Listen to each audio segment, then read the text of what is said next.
Hello, everyone, and welcome to our Now What series this evening. So, you want to start a cannabis business? Now what? With Mia Getlin from Mia Getlin LLC, and I'm going to let you take it from here, Mia. Thanks so much. Hi, everyone. Yeah, my name's Mia Getlin. I am a business attorney. I am a solo practitioner. I left a partner position at a firm a little over a year ago and now work on my own. And I've been specializing in the state legal cannabis industry since late 2016, early 2017. So not quite the beginning, but pretty early. I represent a pretty wide range of clients, everything from small startups and individuals to large multi-state operators, as well as a couple nonprofits and Oregon's Cannabis Business Trade Association, the Cannabis Industry Alliance of Oregon. I've served on OLCC rules advisory committees and in other advisory capacities with the agency, assisted in legislative work, and like to do speaking engagements like this, whether to the public or at conferences, to other attorneys and service providers, usually about cannabis law. That's usually what people want to hear me talk about. And then I've been on the executive committee for the cannabis and psychedelics law section of the Oregon State Bar in various capacities for, I think since maybe 2019. And about to start my first term on the Oregon State Bar House of Delegates. So that's a little bit about me. Today, I am going to talk about starting a cannabis business. Quick disclaimer, I am not giving you legal advice. If you need personalized legal advice, reach out to me. You'll have my contact information and I'll either help you or get you connected with somebody who can. That said, I'm going to run through kind of a quick outline of the things I'm going to talk about, and then I will dive in. If anyone has any questions, please feel free to ask as I go. I'll save time at the end, but you don't need to wait if you want to ask about something I just talked about or make sure that I cover something. You can ask. There's no prerequisites for this presentation, so no question is going to be a bad question. So first, I'll talk a little bit about entity selection and business formation, then go into location selection, then talk about licensing, getting your OLCC license, and then talk about compliance once you are licensed, and a little bit about getting involved with the industry. But first, with entity selection and business formation, this could be its own presentation, and my guess is that before long it will be one. But so I'm not going to go into all the ins and outs, but I do think this is important because we're talking about starting a cannabis business. So first you need a business. Technically, you don't need to form a business entity. You can get a license in your name and run it that way. That's not a good idea, though. The main reason is personal liability. If you set up your business just in your name, then if someone sues your business, say, a vendor who believes you owe them money, somebody who thinks they were injured by one of your products, somebody who fell and got hurt at your business location. If they sue you, they are suing you because there's no business in between the cause of action and you. So they are just suing you. And so that means if there's a judgment in excess of what the business can afford to pay, it's your assets that are on the line. And most business entity types, the main reason to form a business entity is that it is generally going to protect you from personal liability. It's not perfect, but it's really, really darn good. So that's the first reason. And then it's also a lot simpler just to run a business as a business, accounting and all the other things you do. So you're going to form a business. You're going to decide what kind of business you're going to form, and you're probably looking at either a limited liability company, an LLC, or a corporation. And we have to look at these both in terms of what actual business type is it, and then also how is it going to be taxed. Typically, an LLC is a little bit simpler, a little bit cheaper to set up, a little bit easier to operate, maintaining corporate formalities, which helps with your liability protection. Um, and and it has more flexibility in how it can be managed, how the profits and losses are allocated, how distributions are paid, how people vote. And so for all those reasons, absent a reason to form a corporation, I usually say, let's do an LLC. But those benefits aren't, they're not that great of benefits over a corporation. So if there's a good reason to do it as a corporation, then we do that. And with an either one you do, you then have to decide how you're going to be taxed. Default taxation for an LLC is pass-through taxation, which means the profits of the business, all the tax effects flow through to the owners. So the profits are going to flow through to you, and if you have any other owners, to them, and you guys pay taxes on those profits, regardless of whether or not you actually take money out of the company. Same with losses passing through. Whereas with a C corporation taxation, it's taxed as its own person. That's when you hear that the law considers businesses a person, corporations, they're people. That's usually what's being referred to. They're taxed as their own person, and then you're only taxed on what comes out. And of course, there's a lot of nuance to this. But the third way you can be taxed is as an S corporation, which is flow through like a partnership taxation, but it has some limitations on ownership and some benefits in terms of being able to pay owners salaries and take that as a business deduction. So we're gonna, like I said, I mean, absent a reason not to, we're typically going to do an LLC. If you do an LLC, you're going to have your default taxation as partnership taxation, or you can make an election to be taxed as a C corporation or an S corp. A C corporation can make an election to be taxed as an S corporation. And how you're taxed, you're probably going to talk to your tax advisor about that. Preferably the one who's going to be, if you're doing something really complicated, you're probably talking to a tax attorney. If you're doing things pretty simple, you probably are just talking to your tax accountant, since they're the ones that are going to be preparing your tax returns and will be able to tell you, how to be the most efficient about your taxes.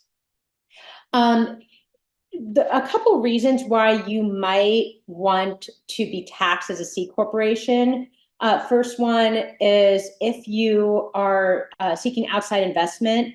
A lot of investors, especially institutional investors, want C corporation taxation. So you might want that, or end up having to convert to that later to bring on investors.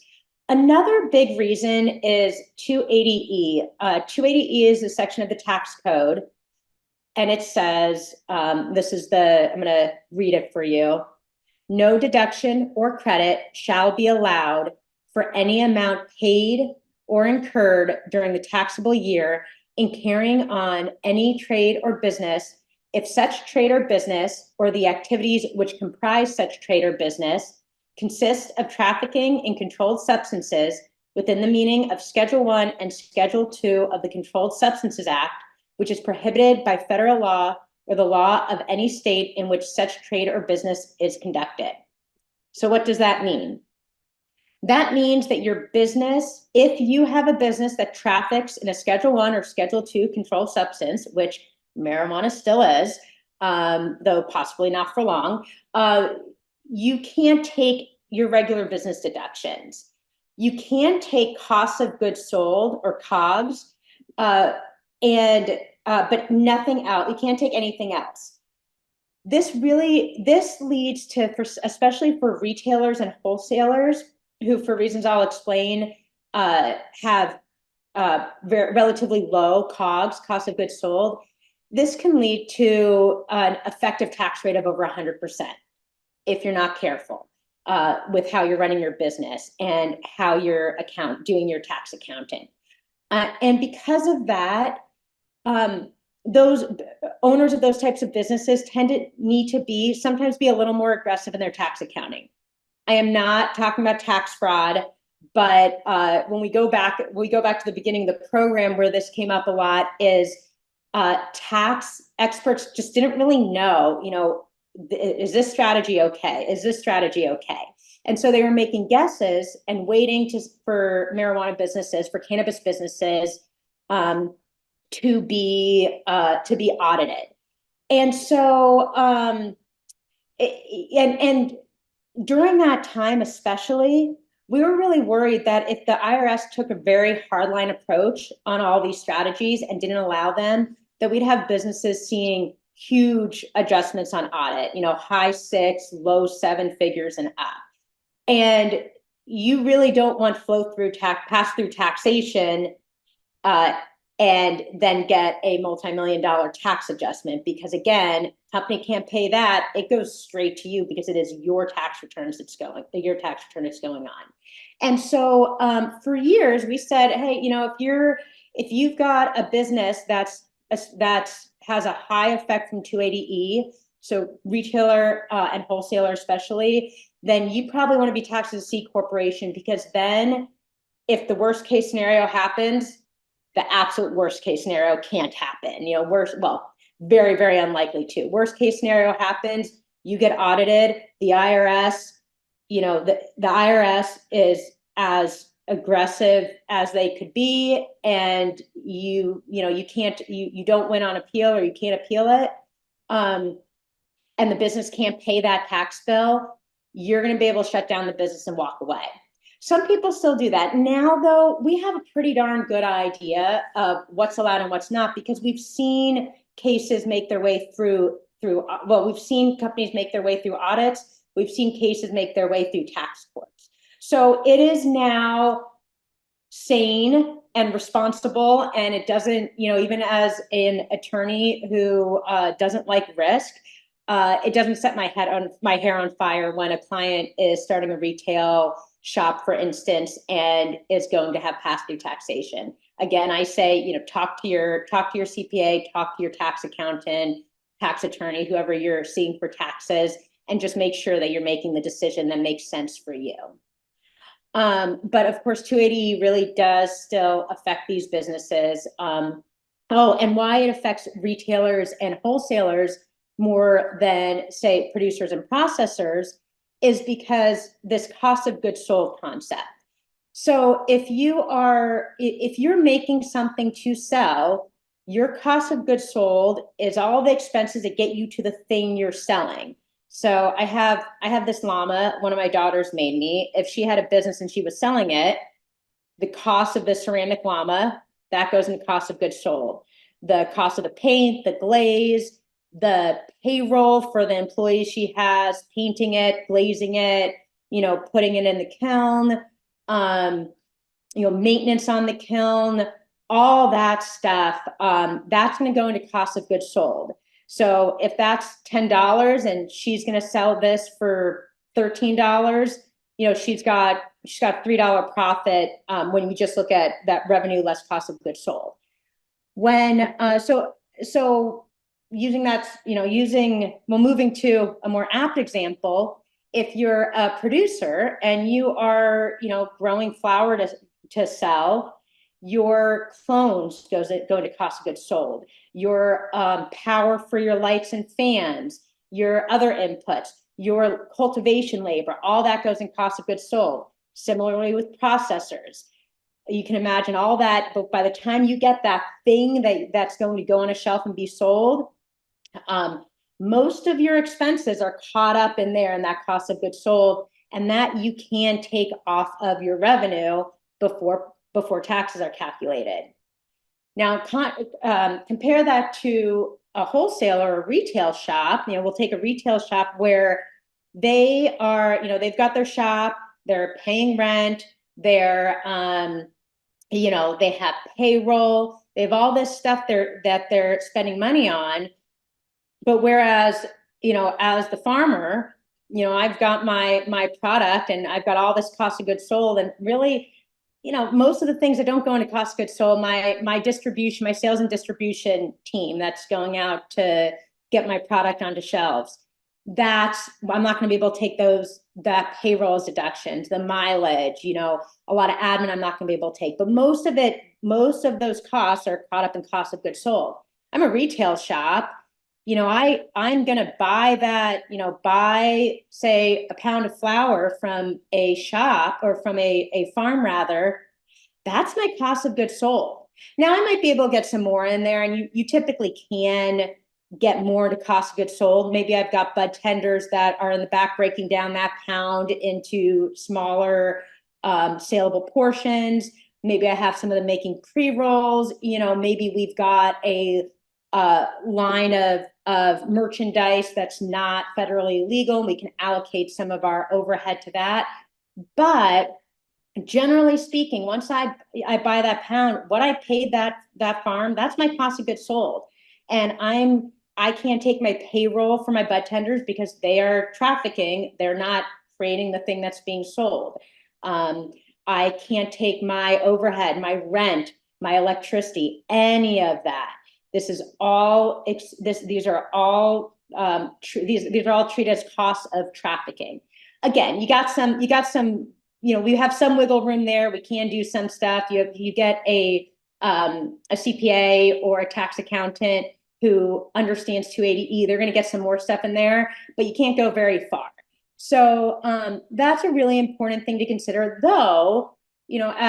As a lot of people know, it's looking pretty darn likely we'll get rescheduling to Schedule 3, which would take us out of 280E. So that could really change things for retailers, especially. Okay, moving on from entity selection and business formation. The attorney helping you get licensed is typically going to be a business attorney.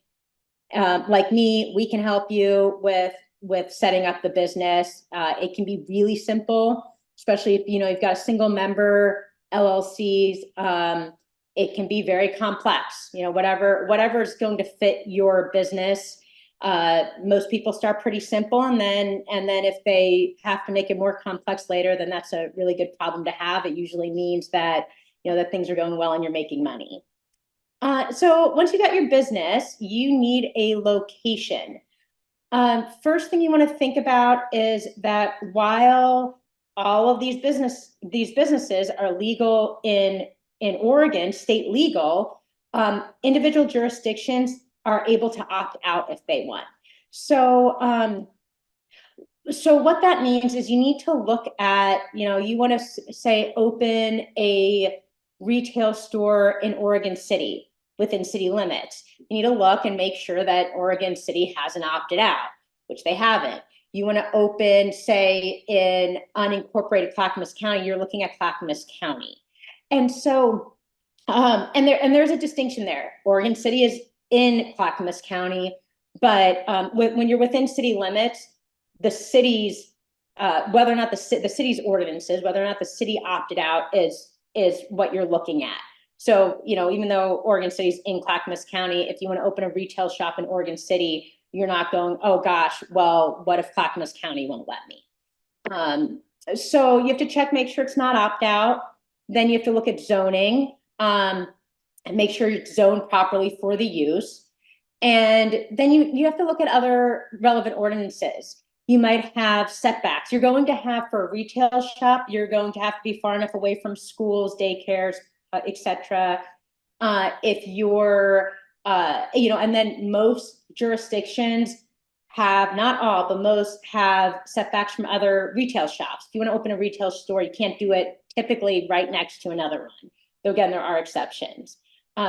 You might also have to deal with setbacks from the property line or the road. And I've had this come up. This is the one that's come up. Well, for retail shops, distances from other retail shops, schools, that comes up a lot. But we expect that too. Setbacks from property lines, that's caused some problems for clients who didn't know to look for that.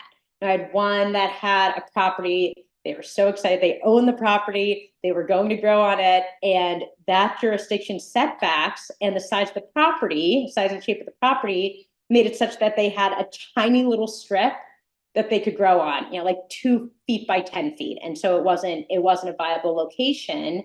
And I also had one where I was representing a landlord who was trying to get a new tenant in. The previous tenant was a licensee who had built a building to grow in and built it too close to the property line. And the county didn't notice at the time, signed off on it. And so they were operating there, but then when they tried to transfer it, the county wouldn't approve it for the new tenant because it was too close. It was too close to the property line. And the ordinance didn't say that you couldn't grow within X number of feet of the property line. It said you couldn't grow in a building or structure that was within X number of feet from the property line. So we couldn't just, make that corner of the building, not have any plants there. It actually required a, major construction project. Well, I don't know, major for the scaled operation in order for them to make it doable. So that's something you want to look at. If you're growing, you need to look at water. Does the property have water rights? Are the water rights a good match for what you want to do? Is the water sufficient? Are you allowed to use it year round? And is there actually water flowing year round? And if you don't have sufficient water, you're presumably going to be hauling water in, which can be very expensive. So you just want to make sure, it's doable, but you want to make sure that you're looking at what the water situation looks like, because that's going to have a huge impact on your cost if you're growing. Then you need to get a land use compatibility statement. That's just local jurisdiction sign off saying that your proposed use is allowed. And a lot of these things I'm talking about here, a lot of these things to watch out for, you're gonna catch those when you apply for a LUX. So while that's not sufficient, getting a LUX isn't sufficient to say absolutely yes, this property is suitable for my business. It's a good jump there. Let's the local jurisdiction do most of the work. They're going to tell you if they're opt out. They're going to say, well, no, we're not going to give this to you. They're going to tell you, you're going to submit maps. They're going to tell you, unless they miss it, but that's pretty rare, if you're too close to a property line, or you've got a zoning issue. So what I often will tell clients, most counties and cities now, it's pretty cheap to get a LUX and pretty fast.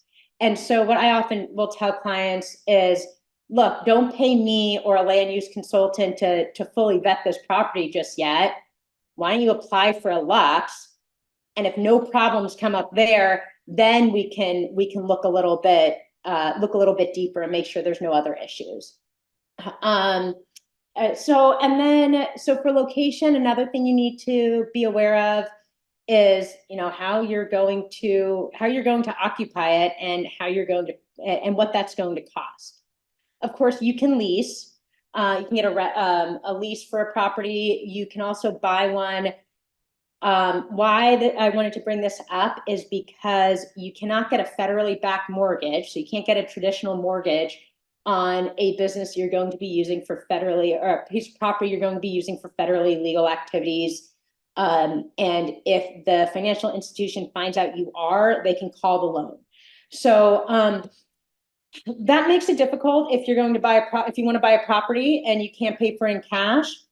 It also can make it difficult for leasing because you already, especially, so you're trying to find a retail shop. You've already got to deal with setbacks and zoning and, this strip mall is great, but they've got some, some other businesses in here that don't want the landlord, don't like the idea of having a retail shop. But then you find one, and then this happens, with some frequency. The landlord, you're negotiating a lease, and the landlord all of a sudden goes, "Oh, wait, hold on, my bank's not going to let me lease to you because they'll call my loan."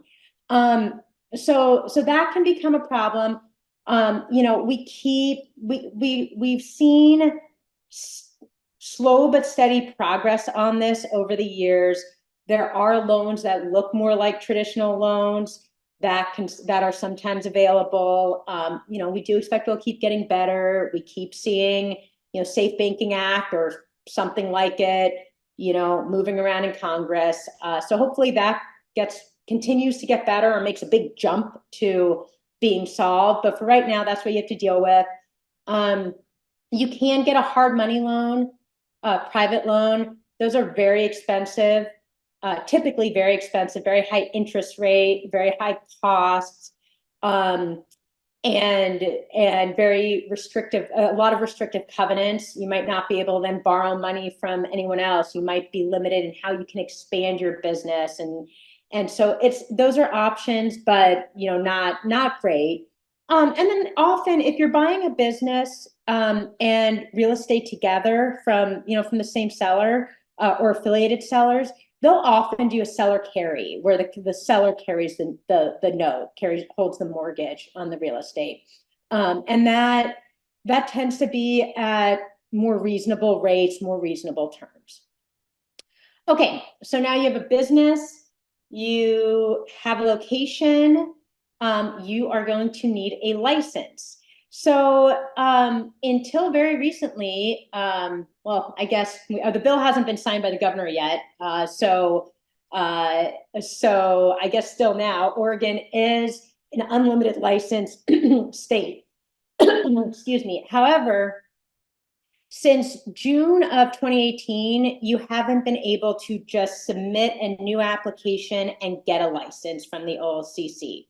You've had to buy one. And that's because there has been a series of pauses and moratoriums on licensing for various reasons. I'm happy to discuss with, I don't think I'll have time during this, but I'm happy to discuss with anyone if they're interested later. And there was just House Bill 4121 just passed this legislative session, and that among other things it does, it puts has a permanent licensing fix. It will sorry, I'm just going to actually pull it up so that I can give you guys the ratios. So it puts a permanent licensing fix in place where the OLCC cannot issue any additional licenses until the ratio of licenses for each license type to population of Oregonians 21 and over reaches a certain ratio. So for retailers and producers, it's one license for every 7,500 Oregonians 21 years of age and older. And for processors and wholesalers, it's one license for every 12,500 residents 21 years of older and older. The OLCC is not going to cancel licenses to get down to that. And the bill doesn't provide for that. It's just that they can't issue new licenses until the ratio falls below that. Now, you can still get a license because even though licenses are technically by statute not transferable, they are for practical purposes. And that's because they are pursuant to a change of ownership. You can submit a new application, and if a seller submits a change of ownership form saying that they're changing the ownership of their license, the OLCC will process your application, cancel their license, issue you a new license. And that's why it's not actually being transferred, but as far as you're concerned, it is. And as far as the seller is concerned, it is. So if you want to find a license, you're going to have to find one to buy. And you have to decide what kind of license you want. So there's a producer license, that's for growing, very limited processing depending on the producer license type, but very, very limited. So it's just growing. Producers then can sell their flower, their product, any of their product to processors, to process into, gummies, topicals, tinctures, whatever else, concentrates, to wholesalers to distribute out to retail shops or to retailers to sell to the general public. Processors do the processing, process the plant matter into concentrate extract, makes gummies, all the things I listed, topicals, whatever processed goods. And then they can give a producer their material back that's been processed into something. But other than that, they can sell to wholesalers to distribute it, or to retailers to sell out to the general public. Wholesalers can't. So as you probably gathered from me talking about the product flow from producers and processors, you don't need a wholesale license to get your product onto shelves. Your product does not need to go through a wholesaler. But if you want to sell other people's products, say you are going to be a processor and you have one product you're making, one particular type, say, a massage oil that you're making, or a line of topicals. And you want to be able to go out to shops and have a greater variety of goods. You want to have some gummies in there, some tinctures, some carts. But you don't make those, so you're going to take them from other processors, or maybe you want to be selling some flour, getting flour from producers to sell. That's when you need a wholesale license, because wholesalers can take product from other licensees and go sell them to retailers, can also transfer the products between retailers that aren't under common ownership. Retail shops, it's a retail shop. They're the ones who can sell the product to the general public. And then labs test the product, and labs and research licenses are not subject to the caps.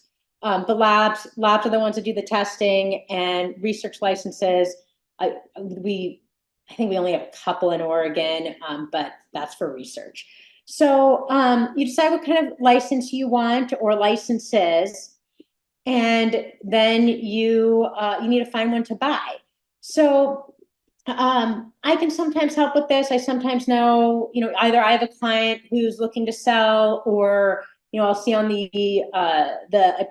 cannabis law attorney listserv that somebody has a client looking to sell, or I have a deal that fell through, and so I know that seller might be looking for someone for another buyer. Also, there's cannabis business brokers that will sell businesses or standalone licenses. And by the way, I'm happy if anybody is at any point, looking for a license or looking for a business to buy, feel free to reach out. I can put you in touch with one or more brokers. They're usually going to be the best to find you something. And so you're going to negotiate the terms, enter into an agreement. That's usually, if you don't have an attorney involved yet, that's where someone like me gets involved.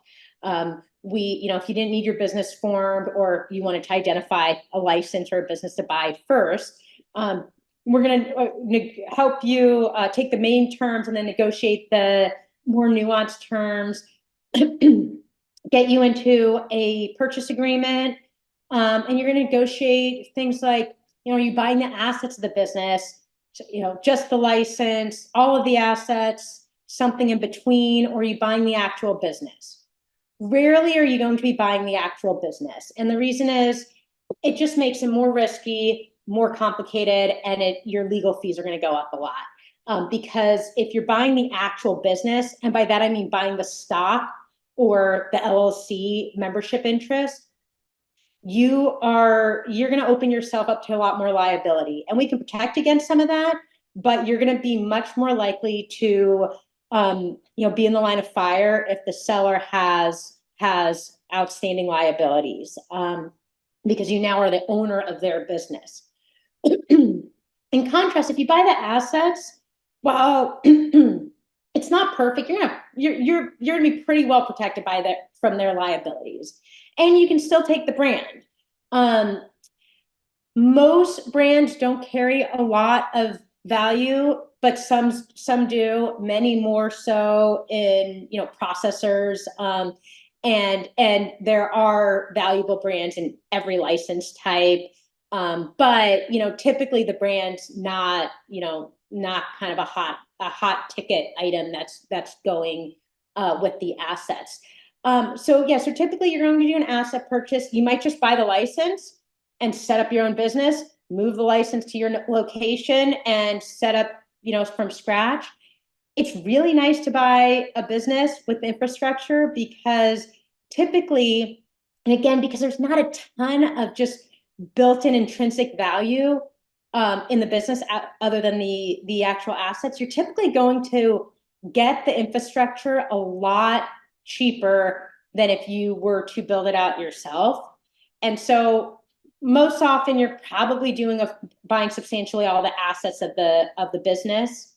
And how you pay for it, again, you're not going to go get a small business loan from your bank, but you're just going to pay it all at closing, or the closing of the transaction, or do a seller carry. Again, usually when there's a seller carry, the interest rates usually pretty reasonable, the terms are pretty reasonable. And while you might not be able to negotiate the price down much if you're doing seller carry, most sellers are, not all, but most are pretty open to this, to doing it that way, to holding a note on the for the purchase price, and then they might just secure it against the assets so they have some protection. So if you don't pay them, they can foreclose on assets and sell them and get made whole. Okay, so you negotiate, you enter into the contract, then you're going to do your OLCC license application. I keep saying OLCC. OLCC is the Oregon Liquor and Cannabis Commission. That's the governing body that governs the cannabis industry. And as you can imagine from the name, also the liquor industry in Oregon. So you submit your application, there's forms online, you submit them to the OLCC. You're going to have to submit maps, aerial map, floor plan, your local approval, that Lux I talked about, personal information for all applicants, and a facility inspection. I'm going to talk about applicants. So everyone who rises to the level of an applicant, as that term's defined by the OLCC, needs to be disclosed and added on to your license. And so that is generally anyone who has a 20% or greater ownership or financial interest in the business, and anyone who has what's called direction and control over the business. Direction and control means the ability to control the business, and the OLCC looks at different things. They've got a lot of things they look at. What I often tell clients is, if it's not something, if you're looking at having someone have control to do things that you wouldn't typically expect an employee to be able to do, an employee of a company be able to do, even if they maybe have a supervisory role, then that person, we need to look at whether they're crossing over into being an applicant. Also, somebody who's paying the expenses of the business, that's going to trigger applicant status. So everyone who is going to be an applicant on the license needs to submit an individual history form and get vetted and have their fingerprints taken. A lot of people think, I've had this happen so many times, where a client or a potential client says, well, I want to have, my whomever, a friend of mine, somebody I have had maybe they're coming over from the illicit market and they've got a partner who got caught and has a criminal history, or somebody else who has a criminal history, so they can't be on the license. That's actually, a criminal history will not necessarily prevent you from getting a license. The OLCC, first of all, the state wants, part of the point of the program was to pull in people from the illicit market. And you can't really do that if you say, oh, but if you ever got caught, you can't get a license.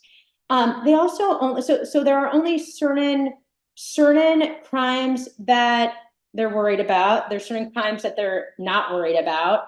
And then also they typically only look back 10 years. And that 10-year clock starts at the later of the date of conviction or the date of release from incarceration.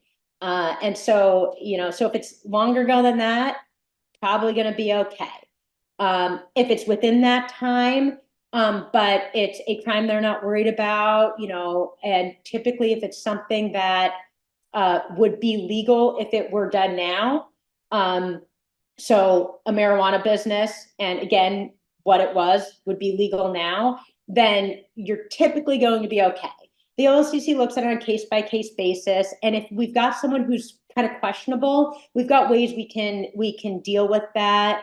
Um, if well, the OLCC will have to do their investigation, but sometimes that can cause delays and threaten a transaction or prevent you from, say, getting plants in the ground if you're starting to grow. But as long as we have other owners, we can do things like not having that person on to begin with and then adding them back on after you get licensed, which gives the OLCC time to do that investigation. And the OLCC is fine with that. It's not being sneaky. You just can't have that person involved as at an applicant level in the business until they're added on.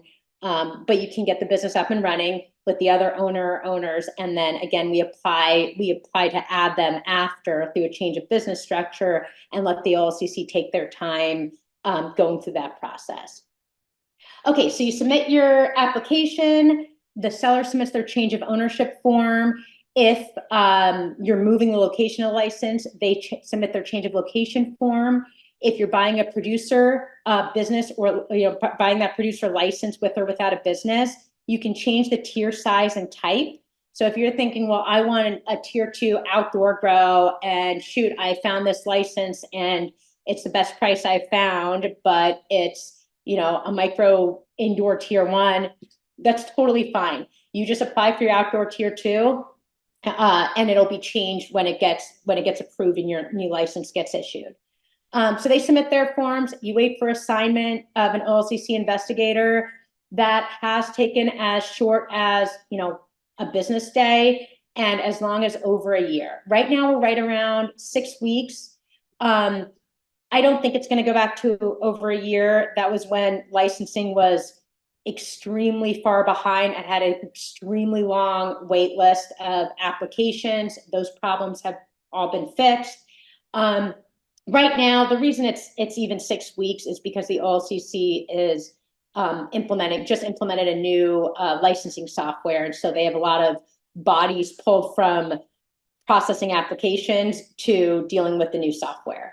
But so you wait until you get assigned an investigator. Then you go through the licensing process, and it typically is about 30 to 60 days. I've had some finished in less than a week. Sometimes things drag out for a very long time, but it is the large majority of times it's going to be 30 to 60 days from the time you're assigned to the time you get approved and can pay for your license. Then we close the transaction, and you've got your license and you can start operating. I want to really briefly mention services agreements. Sometimes we have a situation where it's really important to the parties that the buyer starts operating in some capacity before closing. But again, like I said, you have to have people on the license for them to have control over the business. And so you can't just come in and start operating. We can do this in a rule compliant way with services agreements. And that's something you can discuss if you're with me or another attorney, if you're buying a business and you think that's important, say, because, the seller just is checked out or can't afford to run the business anymore, or, doesn't have plants in the ground and you need to get those started while you're waiting for closing. There is a rule compliant way to do it. Somewhat risky because it's easy to fall out of compliance, and because if the transaction falls apart, it's much messier than if you didn't do it that way. But, I've done dozens of these and I've had them become a problem, a few times. So that is something you can do if you're looking at if you're looking at buying a producer business now and you want to have outdoor, true outdoor, no light assist, and you want plants for this year, then and you're kind of panicking about that timing, again, that's where that would probably play in. You might do a services agreement. Okay, so once you're licensed, you have to worry about compliance because you are now in a highly regulated, federally illegal industry. And so we've got seed to sale tracking through metric software, which is what it sounds like. You are tracking, you are tracking that product through the system until it is sold out of a retail shop. You've got security requirements, camera requirements, security footage retention, physical security. You've got all kinds of stuff. And the risks of non-compliance, there has been compliance reform over the last couple of years, and so it's gotten a lot better. You can get essentially a fix-it ticket, verbal instructions, a written warning, or you could get actually a notice of violation with a proposed penalty. And that's almost always either going to be a civil penalty, suspension. Civil penalty is a fine. A civil penalty or suspension, or a combination of the two, or choice between the two, or revocation of your license. If you get this notice, you have three options. You can, one, just take the punishment. You can, two, go to a hearing and fight the OLCC on it, or you can, three, negotiate a settlement. Options 2 and 3 both require a lawyer, so now you're incurring legal fees and not for something fun. Going to a hearing, I mean, that is in front of an administrative law judge. That's definitely, you need an attorney there with you. You need a litigator. Very rarely does it make sense to go to a hearing on these. Sometimes it does, but very rarely. Typically, your legal fees would exceed the amount that you're going to be fighting over. Also, we can usually negotiate a reasonable settlement. And if we can't, most of the time, the facts are so cut and dry that it doesn't really make sense to fight. You're not usually saying, oh, I didn't do it. Or if you did, it's, well, I didn't do it, or this isn't right, but the best outcome, maybe we reduce your civil penalty by $5,000, but you've paid $10,000 in legal fees, so of course that doesn't make sense. So most often, unless you're just going to take the punishment, you're going to negotiate a settlement.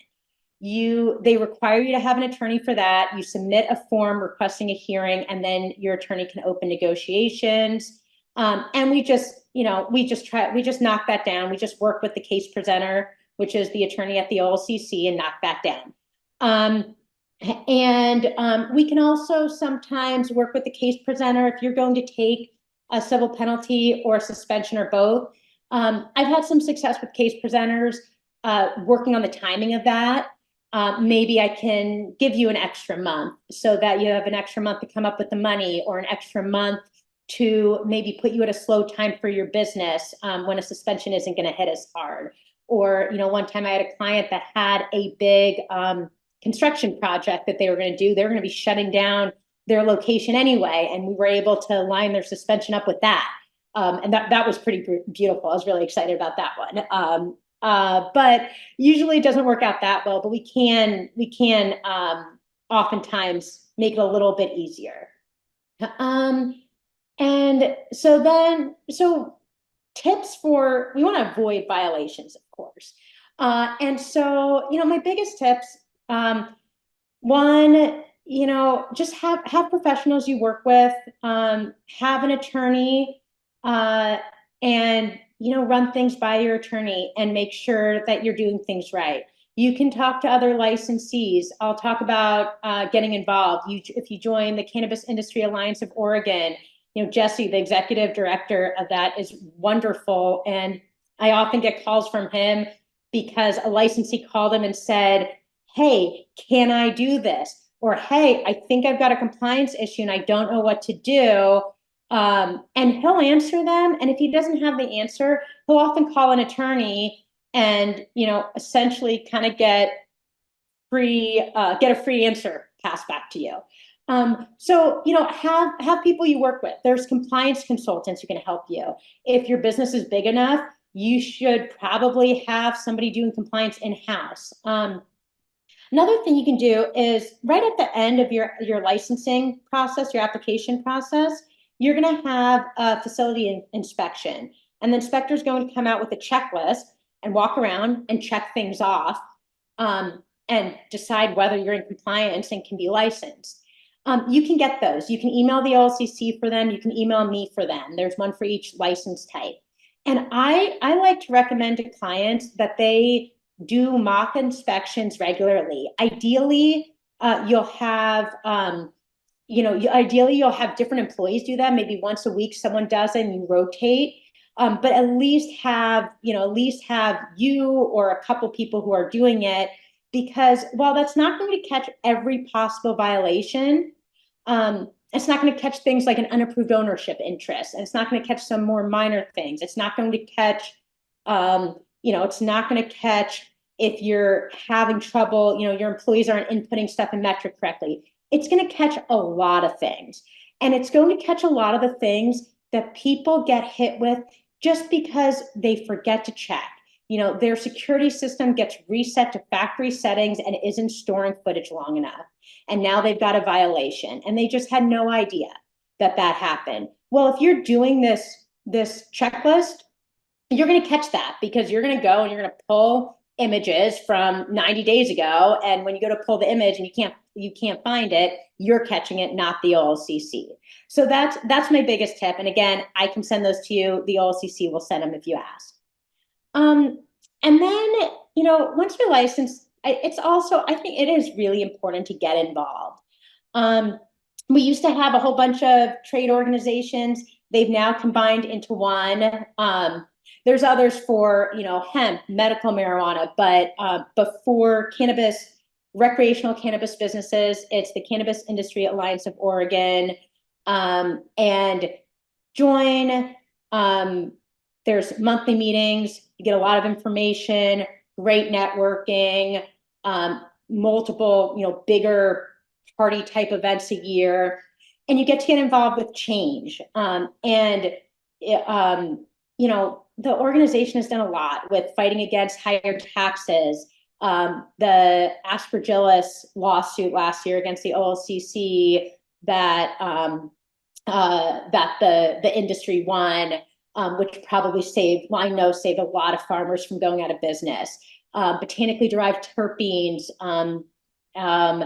non-intoxicating cannabinoids in non-OLCC stores, batch tagging, a lot of this stuff.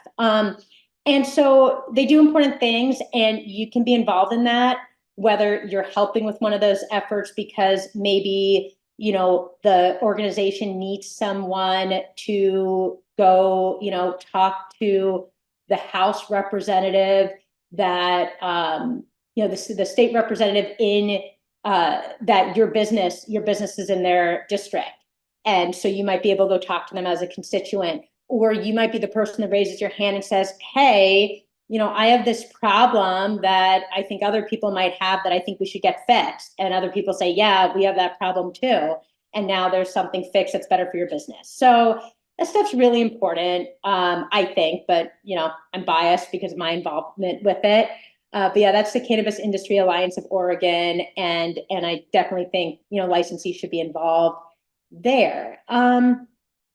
I think that is everything I wanted to talk about. So I'll open up for questions now, and then if anyone thinks of any questions later, or anybody is later watching the recording and wants to reach out, please feel free. I think you guys can see my contact information, but it's easy. It's Mia, M-I-A, at miagetlin.com. Again, M like Mary, I-A, G like George, E, T like Tom, L-I-N like Nancy. Phone number is 503-308-0823. Okay, does anyone have any questions?